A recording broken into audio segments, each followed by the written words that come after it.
What's up, money misfits, and welcome to Smart Money, where our mission is to help you stand out from the broke masses so you can live a richer and more fulfilling life. In today's video, I'm going to tell you about how to gift money to your children or grandchildren and not lose your shirt in taxes. We're going to discuss what your best options are for gifting money to children and which one you'd be best off pursuing, so watch this video to the end for that. Before we start, it's important to remember that I am not a financial professional and none of this is financial advice. But hey, you're not here to listen to me ramble. Let's get to the video.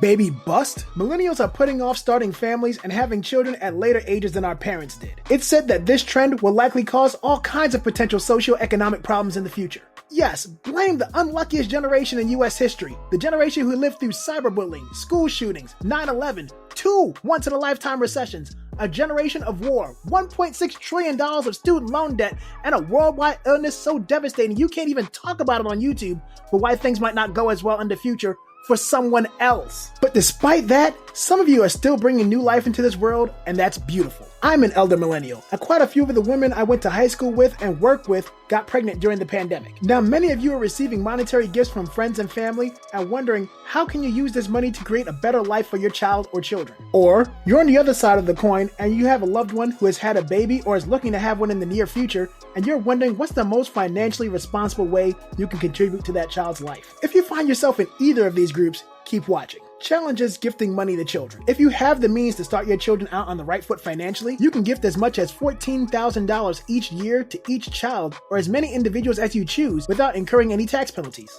But what are parents' options for money given to them for their children? You've got to do something with it, but many of the most common options seem either cumbersome or outdated. If your child's young enough, the money will most likely be useless to him or her for many years, if not decades. You have to store it somewhere. A friend of mine was recently in this situation and asked me what I thought of certificates of deposit or CDs. Savings accounts and CDs have generated pitiful yields of around 1% for years and will continue to do so for the foreseeable future. I feel like whatever you invest your child's money in should at least grow at a rate that exceeds inflation. It's best if you invest it. However, if the child's money isn't properly invested, you might wind up losing some, if not all, of the child's principal. Investment trading or buying fees can significantly reduce returns, and the practice of trading on some tiny gifts can be time-consuming. If you're tired of fitting in with the broke masses and you want to be a money misfit, hit the like button so that YouTube knows this is a good video and tells more people about the community we're building here on Smart Money. Help us boost the signal to more money misfits like you and me. The goal is 25 likes, and I know I can count on you. What are your options? I would wager that your options are some arrangement of the following. Place the funds in a long-term bond. Establish a custodial IRA for the child and invest the funds. Note that the child must have earned income in order to have an IRA. Create a 529 plan for your child's education and invest the funds. Set up a covered out education savings account and begin investing. Place the funds in a custodial UGMA or UTMA account, non-tax advantage. Of these, my favorite option is to open a custodial account under the Uniform Gifts to Minors Act, UGMA, or the Uniform Transfer to Minors Act, UTMA. Custodial accounts and bonds are the only options that don't have to be explicitly used for your child's education or retirement. Additionally, custodial accounts have the potential to generate the highest returns on investment year over year. As I write this,